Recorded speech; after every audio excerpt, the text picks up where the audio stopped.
அந்த பொண்ணை நான் அட்ராக்ட் பண்ணணும். அந்த பொண்ணு வந்து என்ன பார்க்க வைக்கணும், என்ன லவ் பண்ண வைக்கணும். நான் என்ன பண்ணுவேன் அப்படின்னா, அந்த பொண்ணு என்ன பார்த்தோன்னே வாவ் செமப்பா சூப்பர்ப்பா அப்படின்னு நினைக்கிற மாதிரி என்னோட பிஹேவியர்ஸ்ல நான் மாத்திப்பேன்.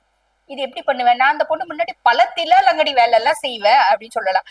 தில்லாலங்கடி வேலைன்னா எப்படி, அந்த பொண்ணு வருது, அந்த பொண்ணு ஒண்ணும் இல்ல, காலேஜ் படிக்கிற பையனே வச்சுக்கலாம். பொண்ணு வந்து காலேஜ் படிக்கிற பொண்ணு, இவன் வந்து ஒரு ஃபைனல் இயர் ஸ்டூடெண்ட், இல்ல இவன் பிஜி படிக்கிறான், அந்த பொண்ணு UG first year second year வச்சுக்கோங்களேன். அந்த பொண்ணு முன்னாடி ஸ்பீச்ல போய் கலந்துக்கிறது, இவன் பெரிய இன்டெலிஜென்ட் அப்படின்னு அந்த பொண்ணு நம்ப வைக்கிறது. உண்மையாவே அவன் இன்டெலிஜென்ட் தான், அதுக்கு புத்திசாலிங்களுக்கு புத்திசாலின்னு ப்ரூவ் பண்றது ஒரு பெரிய விஷயம் இல்ல. ஆனா நான் புத்திசாலி தான், ஆனா நான் அதி புத்திசாலின்னு என்ன ப்ரூவ் பண்ணுவேன். நான் ஜீனியஸ், என்ன மாதிரி ஜீனியஸ் உலகத்துல நான் ஒருத்தன் தான் அப்படின்ற மாதிரி அந்த பொண்ணு கிட்ட செம்ம பில்டப் எல்லாம் பண்ணுவேன். அதுதான் நான் சொன்னேன், வாவ் எக்ஸ்ட்ராடினரி.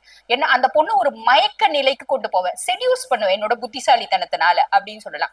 எங்க இருந்துப்பா வந்தான் இவன், வானத்துல இருந்து குதிச்ச மாதிரி இருக்கானேப்பா, ஒரு கந்தர்வன் மாதிரி இருக்கானே. புதன் அதாவது மிதுனம் வந்து அட்ராக்டிவா இருப்பாங்க, மிதுனம் கன்னி எல்லாம் அட்ராக்டிவா இருப்பாங்க. வசீகரத்தன்மை அப்படின்றது இயற்கையாவே இருக்கும். அதை இன்னும் கொஞ்சம் அவங்க என்ஹான்ஸ் பண்றாங்க அப்படின் போது, கந்தர்வன் மாதிரி இருக்கான்ப்பா இந்த பையன் அப்படின்னு அந்த பிள்ளை அப்படியே பிளாட் ஆயிடும் அப்படின்னு சொல்லலாம். அதுக்கும் மேல வந்து பாருங்க, அந்த பொண்ணு அட்ராக்ட் பண்றதுக்கு ஒரு பர்த்டே அப்படின்னு வச்சுக்கோங்க, ஒரு செம்மையான கிஃப்ட் வாங்கி கொடுத்துருவாங்க. அந்த மாதிரி கிஃப்ட் எல்லாம் நம்ம யோசிச்சு கூட பார்க்க மாட்டோம்.